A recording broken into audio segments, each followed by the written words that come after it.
ಸತ್ಯ ಯುನಿಲೆಟ್ ಅಲ್ಲಿ full Moon sale June 29 ಒಂದು ದಿನ ಮಾತ್ರ. ಸತ್ಯ ಯುನಿಲೆಟ್.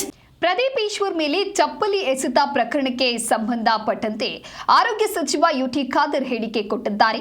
ಚಪ್ಪಲಿ ಎಸೆತವನ್ನ ತೀವ್ರವಾಗಿ ಖಂಡಿಸುತ್ತೇನೆ.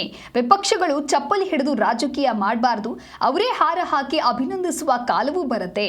ದ್ವೇಷ ರಾಜಕಾರಣವನ್ನ ರಾಜ್ಯದ ಜನ ಒಪ್ಪುವುದಿಲ್ಲ ಅನ್ನುವಂಥ ನಿಟ್ಟಿನಲ್ಲಿ ಆರೋಗ್ಯ ಸಚಿವ ಯುಟಿ ಖಾದರ್ ಹೇಳಿಕೆ ಕೊಟ್ಟಿದ್ದಾರೆ. ದಬ್ಬಲಿಕೆಯ ಒಂದು ರಾಜ್ಯಕ್ಕೆ ಮಾಡ್ತಿದ್ದಕ್ಕೆ ಮತ್ತು ಇವಾಗ ಖಂಡಿಸ್ತೇವೆ. ಪ್ರದೀಪ್ ಈಶ್ವರ್ ಅವರಿಗೆ ಯಾರು ಇವತ್ತು ಚಪ್ಪಲಿ ಎಸಲಿಕ್ಕೆ ಪ್ರಯತ್ನ ಪಟ್ರ ಮುಂದಿನ ದಿನಗಳಲ್ಲಿ ಅವರೇ ಬಂದು ಮಾಲಾರ್ಪಣೆ ಮಾಡಿ ಅವರನ್ನು ಬಹುಶಃ ಇವತ್ತು ಗೌರವಿಸುವಂಥ ಮತ್ತು ಸನ್ಮಾನ ಮಾಡುವ ಕಾಲಘಟ್ಟವು ಕೂಡ ಇವತ್ತು ಪ್ರದೀಪ್ ಈಶ್ವರ್ಗೆ ಬರ್ತದೆ.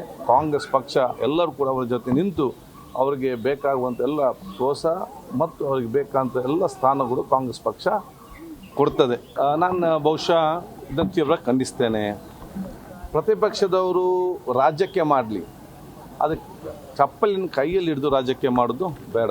ಇದು ನಮ್ಮ ನಾಗರಿಕ ಸಮಾಜ ಯಾರನ್ನು ಕೂಡ ಒಪ್ಪುದು ಕೂಡ ಇಲ್ಲ.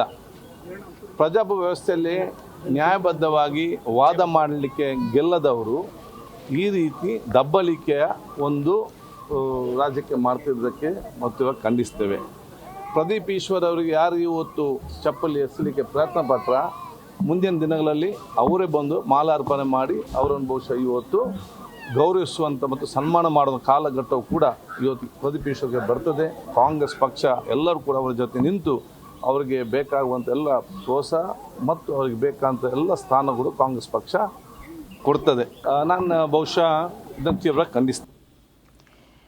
ಚಿಕ್ಕಬಳ್ಳಾಪುರದ ಕನ್ನಡ ಭವನದಲ್ಲಿ ಕೆಂಪೇಗೌಡ ಜಯಂತಿ ಕಾರ್ಯಕ್ರಮ ಏನು ನಡೀತು ಆ ಒಂದು ಸಂದರ್ಭದಲ್ಲಿ ಹಲವಾರು ನಾಟಕೀಯ ಬೆಳವಣಿಗೆಗಳು ಕೂಡ ಸಾಕ್ಷಿಯಾಗುತ್ತೆ. ಶಾಸಕ ಪ್ರದೀಪ್ ಈಶ್ವರ್ ಅವರತ್ತ ಒಂದು ಚಪ್ಪಲಿಯನ್ನು ತೂರಲಾಗುತ್ತೆ. ಆರಂಭದಿಂದ ಕೊನೆವರೆಗೂ ಕೂಡ ಗೊಂದಲದ ಗೂಡಾಗಿದ್ದು ಒಂದು ರೀತಿ ಪ್ರಕ್ಷುಬ್ಧವಾದಂತಹ ಸ್ಥಿತಿಯೂ ಕೂಡ ಅಲ್ಲಿ ನಿರ್ಮಾಣವಾಗಿತ್ತು. ನಂತರದಲ್ಲಿ ಪೊಲೀಸರು ಗುಂಪು ಚದುರಿಸೋದಕ್ಕೆ ಸಾಕಷ್ಟು ಪ್ರಯತ್ನವನ್ನು ಕೂಡ ಮಾಡಿದ್ದಾರೆ. ಎರಡನೆಯ ವಿಜುವಲ್ಸ್ನಲ್ಲಿ ನೀವು ಗಮನಿಸ್ತಾ ಇರಬಹುದು. ಒಟ್ಟಾರೆಯಾಗಿ ಕೇಂದ್ರ ಸಚಿವ ಎಚ್ ಡಿ ಕುಮಾರಸ್ವಾಮಿ ಬಳಿ ಕೋಟ್ಯಾಂತರ ರೂಪಾಯಿ ಬೆಲೆಯ ದುಬಾರಿ ವಾಚ್ಗಳಿದೆ.